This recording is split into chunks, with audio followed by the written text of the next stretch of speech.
কি ভাবছিস? মহাভারত। কি? মহাভারত চলছে মাথার মধ্যে। একটু সহজ ভাষায় বলবি? তুই ভাব, আমাদের ভেতর কত খারাপ গুণ আছে, কত হিংসা, রাগ, অহংকার, কাম, ক্রোধ, লালসা। এই সমস্ত খারাপ গুণগুলো যদি কৌরবদের প্রতীক হয়, আর আমাদের মধ্যে থাকা হাতে গোনা কয়েকটা ভালো গুণ যদি পাণ্ডবদের প্রতীক হয়, তাহলে ধৃতরাষ্ট্র কে বলতো? কে? স্বার্থপরতা। কারণ ওখান থেকেই তো সমস্ত খারাপ গুণের জন্ম। তাহলে গান্ধারী কিসের প্রতীক? তা গান্ধারীর চোখ ছিল, তাও পট্টি বেঁধে রাখ। চোখের সামনে থাকা সত্যিটাকেও দেখতে পেত না। অন্ধবিশ্বাস। কারেক্ট। আর পিতামহ ভীষ্ম?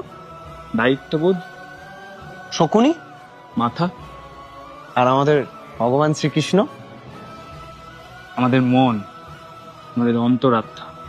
তাহলে কর্ণ কিসের প্রতীক? কর্ণ খুব ভালো করে জানতো কোনটা ঠিক কোনটা ভুল। মানে ধর্ম অধর্মের জ্ঞান ওর ছিল, কিন্তু তাও অধর্মের সাথ দিয়েছে। বলতো এবার আমাদের মধ্যে এমন কি গুণ আছে যেটা ঠিক ভুল আমরা জানা সত্ত্বেও ঠিকটা আমাদের করতে দেয় না? ইগো। ইয়েস।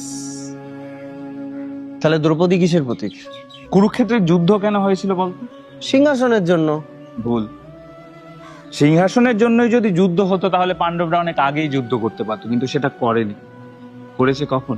দ্রৌপদীর বস্ত্রহরণের পর। ইয়েস।